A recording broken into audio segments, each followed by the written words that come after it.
नमस्कार, मैं हूं अमित कुमार। कर्नाटक विधानसभा चुनाव में कांग्रेस की बड़ी जीत हुई और बीजेपी पूरी तरह से कर्नाटक विधानसभा चुनाव में हारी। अब पूरा देश में जो एक वर्ग है वो इस बात का नैरेटिव सेट करने में लगे हुए हैं कि कर्नाटक विधानसभा जिस प्रकार से बीजेपी हार गई उसी प्रकार से अब 2024 में भी बीजेपी हार जाएगी, यानी ऐसा उनका मत है। लेकिन सबसे बड़ी बात है यहाँ पे सोचिए, आज एक विचार करने वाली प्रश्न है कि विश्व की सबसे बड़ी पार्टी आज भारतीय जनता पार्टी है और भारतीय जनता पार्टी जो है आज क्यों कर्नाटक जैसे राज्यों में हार जाती है, भारतीय जनता पार्टी हिमाचल प्रदेश जैसे राज्यों में क्यों हार जाती है। इसके पीछे अगर आप देखेंगे तो एक ही कारण है, आज बीजेपी जो है वन मैन शो बन के रह गई है। बीजेपी के चाहे वो लोकसभा चुनाव हो या राज्यसभा चुनाव हो या दूसरे कोई बॉडी चुनाव हो, तमाम चुनाव के लिए एक व्यक्ति देश के प्रधानमंत्री नरेंद्र मोदी पर आज बीजेपी निर्भर हो गई है। तमाम चुनाव में आज भारतीय जनता पार्टी सिर्फ मोदी के नाम पर वोट मांगती है और यही कारण है कि जो है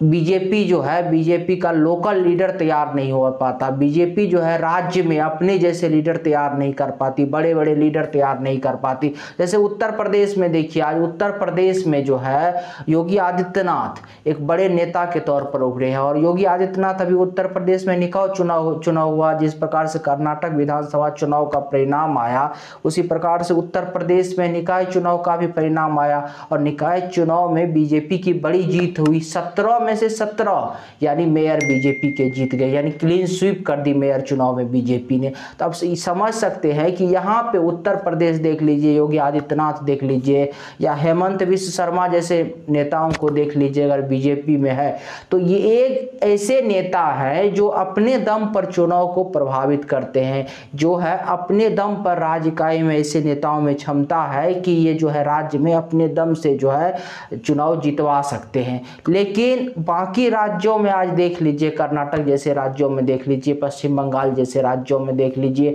बिहार जैसे राज्यों में देख लीजिए, इन राज्यों में बीजेपी के पास जो है कोई ऐसा नेता नहीं है, कोई ऐसा चेहरा नहीं है, चेहरा का अभाव है जिसके जो है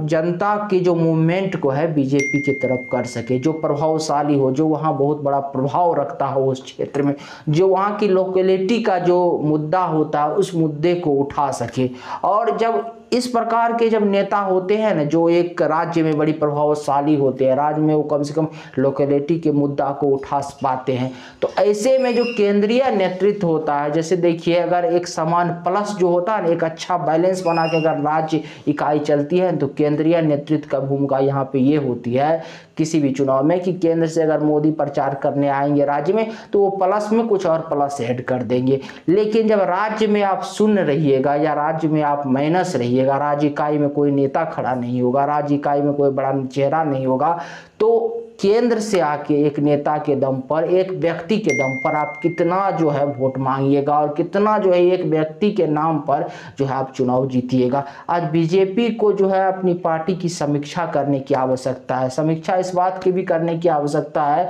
और जिस प्रकार से उत्तर प्रदेश में योगी आदित्यनाथ एक फायर ब्रांड नेता हो गए, जिस प्रकार से आसाम में हेमंत बिश्व शर्मा एक फायर ब्रांड नेता है, जब इस प्रकार के नेता जो है बीजेपी दूसरे राज्यों में क्यों नहीं तैयार कर पा रहे हैं। और जब तक ऐसे बड़े नेता जो राज्य इकाई में बीजेपी तैयार नहीं कर पाएगी और मोदी के नाम पर जब तक सिर्फ राज्य में भी वोट मांगेगी और लोकसभा चुनाव पर में भी वोट मांगेगी, तब तक बीजेपी के लिए जो है इसी प्रकार की बुरी खबर आती रहेगी कई राज्यों से। क्योंकि जब तक राज्य इकाई को मजबूत नहीं करेगा, आप प्रधानमंत्री मोदी के चेहरे पर कितना वोट मांग सकते, ये आज बीजेपी को सोचने वाली बात है। और बीजेपी के लिए चिंता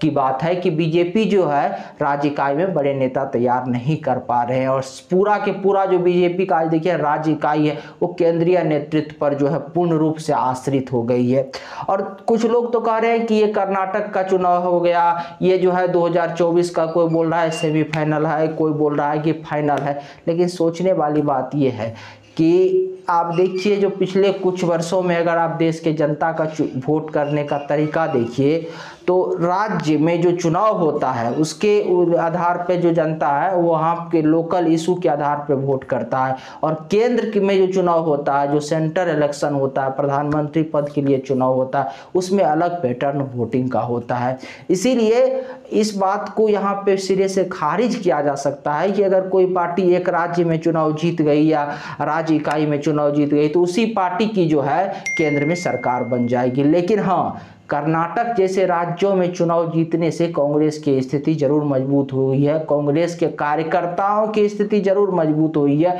कांग्रेस के कार्यकर्ताओं में उत्साह जरूर बढ़ा है। लेकिन एक इसका कांग्रेस के लिए पॉजिटिव पॉइंट है तो और एक कांग्रेस के लिए इसका निगेटिव पॉइंट भी है और बीजेपी के लिए पॉजिटिव पॉइंट है। कांग्रेस के लिए अब ये एक माइनस पॉइंट है कि कांग्रेस जो है अब जो है जिस प्रकार से अब कांग्रेस का हिमाचल प्रदेश देख लीजिए, राजस्थान देख लीजिए, छत्तीसगढ़ देख लीजिए, और जो है अब कर्नाटक में जो है उनका राज्य सरकार है, यानी 4 राज्य में कांग्रेस अपने दम पर पूर्ण बहुमत की उनकी सरकार है। अब देखिए एक विपक्षी एकता का जो मुहिम चल रहा है इससे इसको जो है एक बड़ा झटका लगेगा। झटका ये लगेगा कि अब कांग्रेस जो है डायरेक्ट ये मांग करेगी जो प्रधानमंत्री पद का जो उम्मीदवार हो 2024 में विपक्ष की ओर से वो कांग्रेस की तरफ से हो। और जब ये फाइट जो है राहुल गांधी और प्रधानमंत्री नरेंद्र मोदी के बीच में होगा तो कई नेता जो है जो प्रधानमंत्री बनने की इच्छा पाले हुए है विपक्ष में, वो जो है कांग्रेस के साथ जाने से असहमति व्यक्त कर देंगे। जैसा कि बंगाल के मुख्यमंत्री ममता बनर्जी को देखिए, ममता बनर्जी पहले ही कह चुकी है कि जो है राहुल गांधी बीजेपी का टीआरपी है। तो ऐसे नेता जो है बहुत कम संभावना है कि राहुल गांधी को स्वीकार करे। और अब जब कांग्रेस जो है राहुल गांधी या अपने जो है पार्टी से किसी नेता को प्रधानमंत्री या विपक्ष के उम्मीदवार के तौर पर नहीं चुनती है तो इससे जो है कांग्रेस के कार्यकर्ता का मनोबल घट जाएगा। इसलिए अब कांग्रेस बड़ी दुविधा में फंस गई है। और जैसे ही राहुल गांधी जो है पीएम पद के उम्मीदवार होंगे तो विपक्षी एकता के मुहिम पर पानी फिर जाएगा, और जब विपक्षी एकता की मुहिम पर पानी फिर जाएगा तो ये बीजेपी और मोदी के फेवर में ये चीज जाएगा और ये भारतीय जनता पार्टी की स्थिति को या मोदी की स्थिति को और मजबूत करेगा। लेकिन भारतीय जनता पार्टी के लिए जो सबसे बड़ी यहाँ पे सवाल खड़ा होता है वो ये खड़ा होता है कि भारतीय जनता पार्टी को अब अपने राज्य में भी नेतृत्व तैयार करना पड़ेगा और सारे चुनाव के लिए जो है सिर्फ एक व्यक्ति प्रधानमंत्री मोदी पर ना जिम्मेवार रह के या प्रधानमंत्री मोदी पर ना आश्रित रह के जो है राज्य में भी अपने नेता तैयार करने पड़ेंगे। राज्य में भी नए नए लोगों को जो है अवसर देना पड़ेगा, नए युवाओं को आगे बढ़ाना पड़ेगा और फायर ब्रांड लोगों को आगे बढ़ाना पड़ेगा। जो है 2017 से पहले जो है या हेमंत बिश्व शर्मा को जब मुख्यमंत्री बनाया गया था तो उससे पहले जो है वो इस प्रकार के प्रसिद्धि उनकी नहीं थी। लेकिन जो है जब 2017 में योगी को मौका मिला या हेमंत बिश्व शर्मा को मौका मिला तो ये लोग जो है काफी काम किए और आज ये लोग अपने काम के दम पर, अपने नेतृत्व के दम पर इस प्रकार से अपने अपने राज्यों में स्थिति उत्पन्न कर